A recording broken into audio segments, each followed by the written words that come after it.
কেমন লাগলো কালকে আপনাদের? কাল থেকে আজ পর্যন্ত এই অভিজ্ঞতাটা একটু শেয়ার করুন। খুব সুন্দর জায়গা, খুব ভালো পরিবেশ।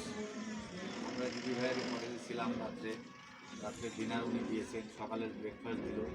ওনার ব্যবহার খুব ভালো, খুব কম পয়সার মধ্যে এখানে ভালো একটা পরিষেবা পেলাম আমরা। খুব ভালো জায়গা, খাওয়া দাওয়া টেস্ট ওয়াইজ খুব সুন্দর, খুব সুন্দর, পুরো বাঙালির মতো রান্নাবান্না।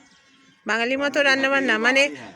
নতুন ওই একটা যে ধারণা ছিল এখানে পাহাড়ে এসে যে খাবারটা পাওয়া যায় সেরকম না, তার থেকে তার থেকে অনেক সুন্দর বাঙালি খাবার, একদম। যেমন চেয়েছিলাম তার থেকে বেশি পেয়েছি। আচ্ছা, আসবেন তো আবার? পরিবেশটা ঘরোয়া পরিবেশ, ভাবতে পারিনি পাহাড়ে এসে এরকম খাবার পাবো। আচ্ছা, thank you, thank you.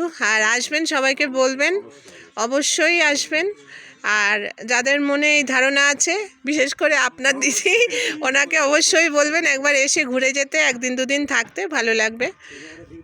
R next time যখন আসবেন অবভিয়াসলি একদম 100% আপনাদের বনফায়ার, বারবিকিউ সব ব্যবস্থা করে দেবো। এখানে অ্যাকচুয়ালি ভিউটাও ভীষণ সুন্দর। তখন ওই মার্চ এপ্রিলে পরে এলে তখন দেখবেন ওই সময়টা ভিউটাও ভালো পাবেন।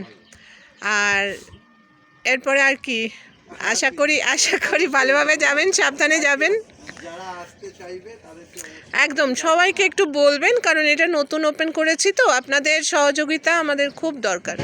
আপনাদের যে অভিজ্ঞতাটা সেটুকুই বললে হবে, ঠিক আছে। খারাপ ভালো মিশিয়ে যা হয়েছে যেটুকু আমি পেরেছি। ঠিক আছে, খুব ভালো থ্যাংক জায়গা, ইউ, দিদি ভাইয়ের এখানে আসবেন সবাই। Thank you so much.